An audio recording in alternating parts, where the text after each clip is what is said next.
The Joe Rogan Experience. Like Einstein tells us, and this is, bring in the multiverse for this too, right? Einstein told us that space is like stretchable, right? So it expands. So we have the moment of the Big Bang, and the universe, or existence as a whole, we might say, space and time, evolves according to the law of inflation. So we keep getting a bigger and bigger area of space. And some physicists think that this inflation happens eternally, that it isn't reasonable to say that it just stopped as soon as our universe was created, or one or two later. So what you have is this popular view in physics where you keep getting more and more of these universes and end up with a popular multiverse view where every single possible physical reality is realized. So there's worlds, according to this view, where we're having this conversation in Spanish, or God forbid, French, right? Or there's a very nearby possible world where we're having this conversation in Italian, German, or Japanese, right? Exactly the same words, exactly the same pauses, infinitely. There are worlds, though, and I think the real question we want to ask, there are a bunch of these multiverse views. We spoke at the start about the purpose of philosophy, Mary Midgley clarifying these concepts. This is an idea my friend Ellie Robson convinced me of recently, that it's a really important job in philosophy. We haven't done a good job in physics and philosophy of defining the multiverse. We keep using the word, but you've had Sean Carroll on the show, who's fantastic, and I've spoken to him about his many worlds interpretation of quantum mechanics. Yeah. You got views in philosophy that give you every single metaphysical possibility. The easiest one to illustrate it's just this inflation model that I've just given. But what we really want to know is why this matters. Does this change the value of the world?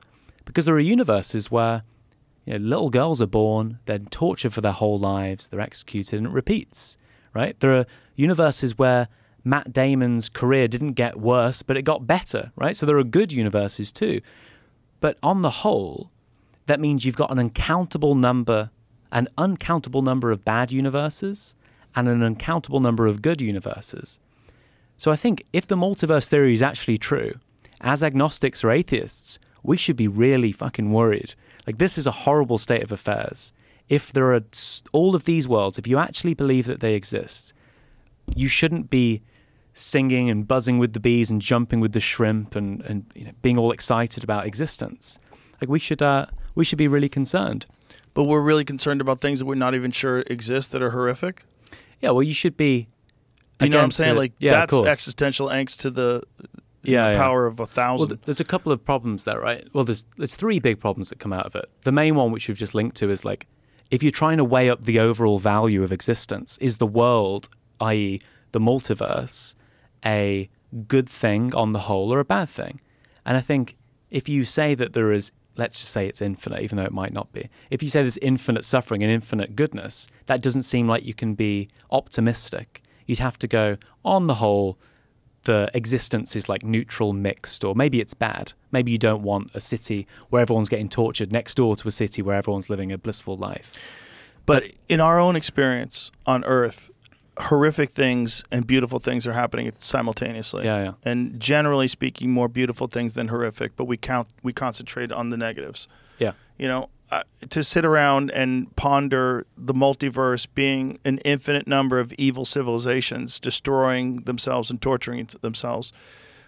Okay, how is that any different than thinking about demons? How is that that any different than thinking about the puppet masters of the universe controlling all of our minds? Yeah. It's it's just mental masturbation. There's no way you're going to know whether or not there's a multiverse of people suffering. So to not be happy in this beautiful existence because perhaps there's a multiverse in which infinite suffering is occurring seems to me to be a giant waste of an amazing trip.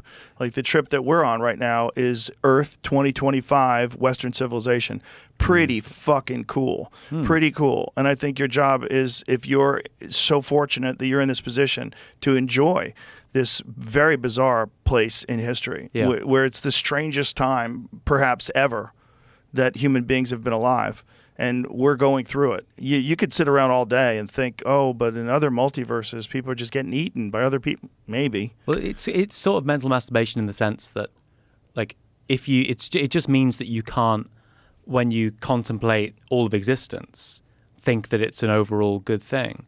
So in that sense, we like, don't you shouldn't, know. We don't know what it is. Well, if we the don't, mul- we if- don't- really don't know. for the multiverse theorists, Sure, I'm if it saying, do- yeah. there's probably an infinite number of if the multiverse exists, and if there's not a limited number of universes, but it's an infinite number of universes, there's probably an infinite number of universes that are also fucking amazing. Yeah. They're probably all competing, just like all life is on this planet. And what if the universe is constantly in a state of evolution itself? Why would we limit that to physical things that we can currently observe? If we know that there's stellar nurseries, we know that how planets get born and stars, and we're very aware that there's this process going on. Why would we assume this process is completed and perfected? Maybe this process is also moving in a better direction constantly, just like human life is, just like human civilization is. Maybe that's something that exists everywhere in the universe, and that the universe itself is advancing to a more powerful state or a better state. Well, this is good. So let's say entertain the multiverse view, and let's pretend it's true, right? And so you've got infinite pleasure, happiness, and infinite suffering and pain. Right. So I think once you do, you minus one from the other, you've got a neutral set of existence. Like let's say this. Sure. Right? So on balance, it's about the same. So if you're a pantheist and you believe in the God of the multiverse, if you embrace multiverse theism, then you can't believe that God is good in the same way. There's also a problem, which is you mentioned something like the process, right? But there are worlds in which this process has already been realized. It doesn't really matter if our world reaches that or not. In the grand scheme of calculating the amount of good and bad in the world, you might think that... Explain that again? Say that again? Well, you might think that, like, some people say stuff like this, right? They go, I want to stop eating meat or stop taking long-haul flights. But really, when it comes down to it, it doesn't really matter whether I buy that chicken or take that flight. It's not going to impact the overall good and bad that's in the world. It's a drop in a huge ocean that really doesn't matter in the grand scheme of it. If the multiverse theory is true, something like that hits a little bit harder. If your goal is to make existence as a whole greater or better, then it's nothing compared to the infinite suffering and pain that's already out there. You can't change the overall value of existence. I still think, and I'm with you on this, I'm sort of following the line of argument to the point where it's fleshed out fully. But now we've said that, I still think there's a point in being moral in developing your own character, sorting out your own house or community or country or continent and the world. It seems like that's what our job is. Yeah. It seems like that's where that's still we worthwhile. get what you keep referring to as meaning. That's where we get meaning. Yeah, I think that's fine. There's other problems, though, that seem to fall out of this as well, right? Which is like we have a concept of what it is to be a person back to our individual subjective conscious minds. When we try and think about what it is for me to be me today as the same person born 31 years ago and the same person and the halfway point between that again, to go back to Zeno. Like how am I the same person throughout time? I think the best answer to this is something like, I have the same capacity for conscious experience. If it was stream of consciousness, that would mean every time you drift off during me talking now, then you would die and you'd be born again when your stream of consciousness reemerges.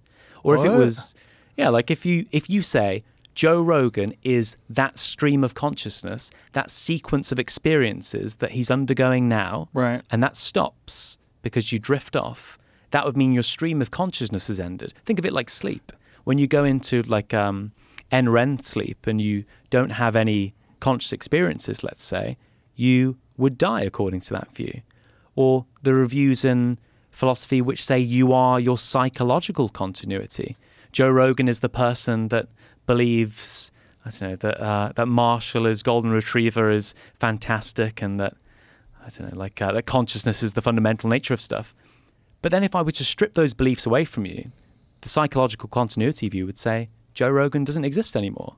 Because I don't exist anymore. Yeah, I get you. So I think it's like that, the thing that gives you your consciousness. Drifting off thing doesn't make sense to me, because drifting off is just a failure to connect. Yeah, but you're still conscious. It's not like I'm dead, like everything goes black and I don't know anything. I'm thinking about other things. My stream of consciousness just stopped paying attention to you. If I drift off, I never drift off entirely. You don't if think I there's do, I ever go a to point sleep. where you're having, yeah, but when you sleep, you have it, right? Yeah, but when you sleep, you dream. Like, what is going on there? We don't even understand that. You don't think there's ever a moment when you don't have an experience? Well, you don't have a conscious experience because you're not conscious. Oh, that's good. That'll do. Right, but what is going on? Like, why do we have such vivid dreams? Like, what is going on with consciousness in regards to REM sleep? We don't totally understand that. We don't really know what that is. Well, it's a bit of a, even then, it might seem like a bit of a problem, right? Take out like copy and paste teleportation to really put it out there. Mm-hmm. You know, I copy all of the parts of you, I destroy them and recreate them elsewhere. Right, like Star Trek. Yeah. Star Trek. I don't know Beam much me about up, Star Scotty. Trek. It's Like the different. beam me On, up. it's different on Star Trek. It's not copying. This sounds so Isn't fucking it? nerdy. Yeah, I'm really embarrassed. Well, it's to be not talking copy about and this. paste, but it's like they take you and Yeah, they yeah. beam you to another planet. Yeah, and you they don't beam exist you. here anymore, But but you exist over there. But some nerd told me that when the beam beamed, do you like Star Trek? Yeah, Okay, sure. sorry, The original I shouldn't call you. It's okay. I was a kid. So when you're getting beamed around in Star Trek, it's not copy and paste. Right. Teleportation. It's cut and paste. No, it's not cut. Oh, it's cut. It's cut and paste here. Okay, so it would be cut and paste. I copy you, I recreate you. Right. It'd be copy and paste if I made another Joe Rogan, and then we've got the problem that Right. sort of Paul Rudd has in that Netflix show, which is great. Living with Yourself. Have you seen Oh that? no, I haven't. Oh, it's Is he gold. make a clone of himself? Yeah, he I wants always to have said a that, better like, life. you so he can't give clones that himself. power to dictators. Like, if you can, like, Yeah. you know, when I was talking to Kurzweil and he was talking about downloading consciousness into computers, I'm like, what's to stop someone from doing that 1,000 times? What's Yeah. to stop someone from making an army of Donald Trumps? Yeah, Like, how you can't stop. If you could do it once, you could keep doing keep it, going. especially as technology advances. Oh, it's a gold, the Paul Rudd one. They recreate him, but as a better version of himself. Oh, no. So all of his friends want to hang out with the other one. His wife wants to be with them. no. Yeah. It's, Oh, it's no. a He really should good just kill show. himself. He's already here. I wonder if he shot himself in the head, he would just be that other guy. In Star Trek, what happens is you carry on having experiences. They beam you. Someone told me there's an episode where you see what it's like to be teleported, and it's just like this world of things and lights around you. So it's not like the lights go out even for a split second. Right. But on the copy and or cut and paste version, it would be that second. Well, it is an interesting question because if consciousness is not local and you download someone, like what, you know, if you do move, if you do take someone out of this physical existence and put them somewhere, but then they don't have a soul, then Yeah. they're this bizarre vessel that can no longer communicate, and then we'll realize, like, oh, we fucked up. Yeah. We got to go find out where that guy's consciousness got dropped off along the journey. I think it probably does get dropped off. It probably Because does. it needs the same capacity there to begin with. Like, You're probably an antenna for consciousness. an antenna for it. Yeah. You're probably a physical thing with a lot of biological requirements that's connected to some sort of consciousness that sees itself as an individual but is completely connected to all the life forms around it. What makes you? Because I've been unpacking like philosophical arguments or reasons for holding these views. Yeah. Right? What's your motivation for? Like, I'm not sure if this is your view, but even like entertaining it, right? 'Cause it might seem like they call them like just so stories, right? In philosophy, right? You can tell a tale about what it might be, but Right. why take that tale you're telling seriously? Well, first of all, not completely connected to this, but I think it's possible that what consciousness is almost like a giant motherboard, and we are all connected to that motherboard as individuals, but that we share this one thing together. And I think we really become aware of that when there's when the community comes together, when there's a tragedy, when there's an event, something happens, we all mind meld together. Yeah. And I think the individual, the biological entity that is you and that is me, has all of these requirements that it has to meet in order to stay alive and to move forward and to progress in their civilization and culture. And that this is a different thing than the entire consciousness that we share. But we share it with each other so much so that we can't be alone. I mean, people that are alone for too long go crazy. Yeah. The worst they can do to you in prison is put you in solitary confinement. Yeah, I couldn't think of much worse. It's Yeah, not we're social animals, right? So we do look for that, but that's still something. You need something stronger there, right? So you go, we want to connect with people, we want to form these communities and bonds. In the face of tragedy, we come together and we support each other and we empathize with each other and we love and support each other. But like on a deep philosophical level, I'm still seeing the world through my eyes and not your eyes, right? Right. So why think that gives us a reason to think that there is this unifying experience or mind that occupies all of space and time, right?